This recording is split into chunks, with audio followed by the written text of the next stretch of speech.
Okay, so I'm a big believer in the internal change comes first and then the external change comes. Every single time I've lost weight, 2016, 2018, and 2020, I had an internal shift. I had a big vision that I was working towards, really working on myself. The weight came off.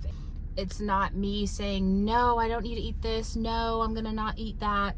It's just, I don't want the food and I want better foods. I am all about how I feel, what makes me feel good.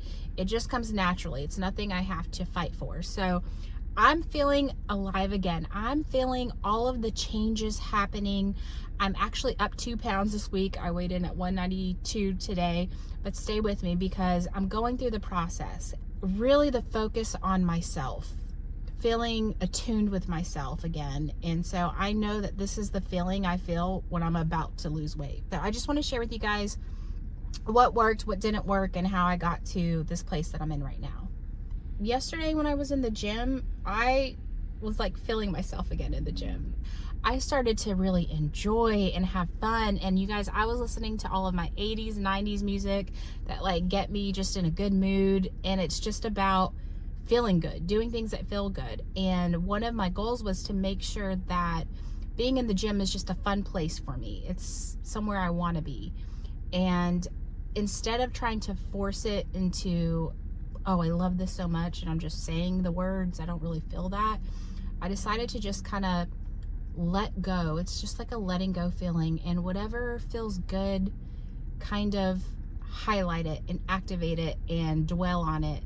And so 80s song, I think it was like Janet Jackson and Paula Abdul came on my playlist, and I love those songs. I love that music. So I just started to get into it, and I stayed in the gym longer yesterday than I even planned for because I was just having so much fun. And that's how it was when I was in good shape. I was loving the gym. So I've got 5 things that really impacted me to get to where I feel like I'm just getting in the zone here. The first thing is that every time I've gained weight, I kind of lost a vision for myself. I kind of lost these goals. 2021, I started to kind of be not sure what I wanted to do. I started to gain weight. I lost weight in 2016. I had a weight loss challenge. So that was like my big focus. And then once the challenge was over, it was like, okay, what now? And then I gained the weight back. Same thing in 2018. I had First Form's weight loss challenge. That was like a big focus, gung-ho. And then afterwards, that's when I quit YouTube, and it was like I didn't have this big focus that I was shooting for. And I've had all these goals for the past year, but it was kind of like in the back of my mind, kind of halfway, okay, I'll kind of do this and kind of do that. It wasn't like a clear gung-ho vision. And so I started to do that for myself this week, thinking about what I want to accomplish. And I've wanted to accomplish these things for a long time. And I think the reason why I always kind of push it back is because these are goals like have my own business, get in shape. And those are goals that are like finite. So once I hit that goal, I'm done. And I think it's like being a mountain climber at the top of the mountain with nowhere to go. I think innately we know that we have to be striving for something in order to be happy. That's what makes us feel good. That's what makes us feel alive. And so by continually having these goals and never actually achieving them, it gives me something to work towards instead of reaching it and being like, okay, what now? It's like, that's such an empty feeling. Because when I lost weight in 2016, I remember after the challenge had finished, I kind of felt empty, like, okay, what now? And so I think that has been ingrained in me, and instead of actually really going gung-ho over my goals, I've just kind of kept pushing it back. So I always have that something that I want to achieve. And so now I'm trying to switch my goals into something that is infinite. So instead of saying, oh, I want to own my own business, I want to inspire others the way I was inspired. When I first got inspired to lose weight in 2015, 16, I watched so many videos of so many people that inspired me, and I want to do that. And that's a infinite goal, because I can always go for more people and more people and more people and expand it out. And I need to be specific with my goals and have goals that I can always expand on. So like, say I reach 1,000 people, then I can go to 10,000, then I can go do 100,000. But allowing myself that room to grow, because I think innately we always need to have something that we are kind of wanting and shooting for. And so it's like, if you don't have something bigger just than the end goal, then we're never really gonna, I feel like we're never really gonna go for it, because then we don't have anything to want for or shoot for. And that's like to me, that's like a scary feeling. Okay, so something that I think really triggered something in me this past week was I learned this saying. It's called, I hope I pronounce this right, Ho'oponopono. And it's a Hawaiian term. They use it among like different families, and it's saying, I'm sorry, please forgive me, I love you, thank you, and I love you.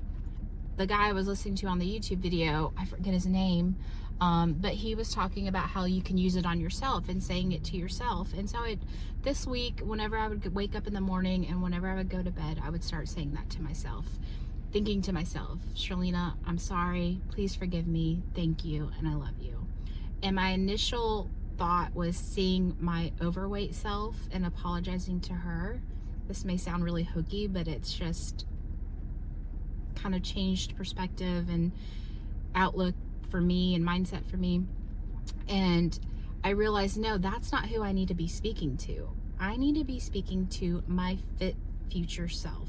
My fit future self who's running her own business, making her own money, and still has future goals. Because she's been sitting there waiting for me to show up. So I just had to pop this in here. The me that I'm talking to, that I'm apologizing to, is a version of myself that has been there really through my teens, through my 20s, through my 30s.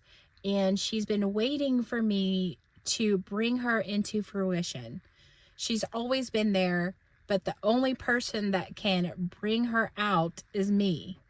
And I've wanted to, and I've tried to, but I still haven't done it.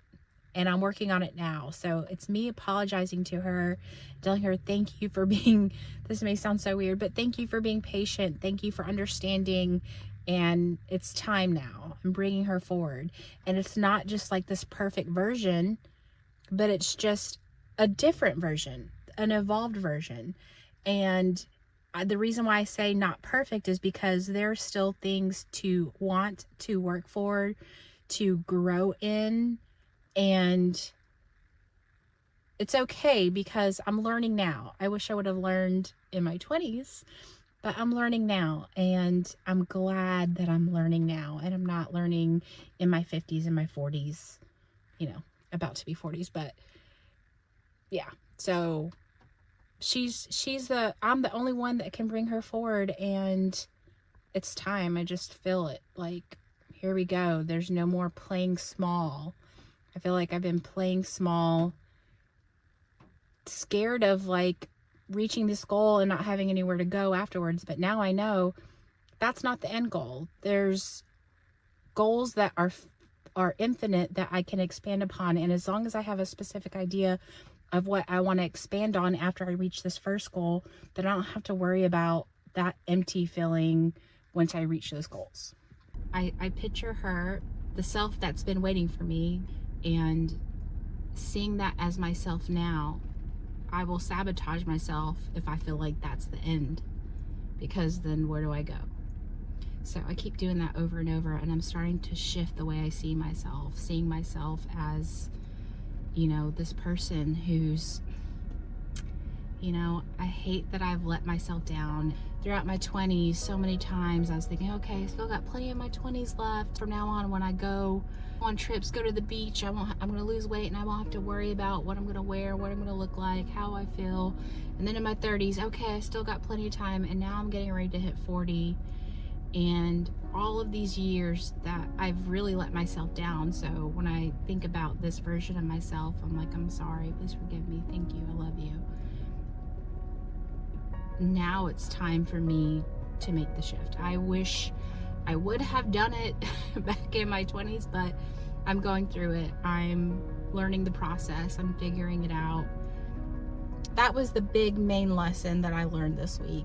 The second thing that has really helped me this week is I'm really working on just being my authentic self, not who I should be, who other people expect me to be.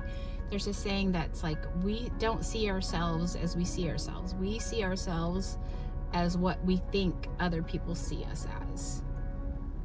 And so I'm working really hard to just be my authentic self, and I'm watching all of the YouTube videos and Googling and just working on being my authentic self out and about in everyday life, and it's making me feel like I'm coming more alive.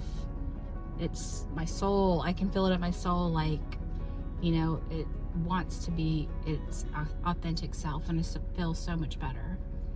The next one is really realizing that my opinion is the only opinion that matters, not in like a kind of way, but like, instead of worrying what other people think, what do I think about what I just did? How do I feel?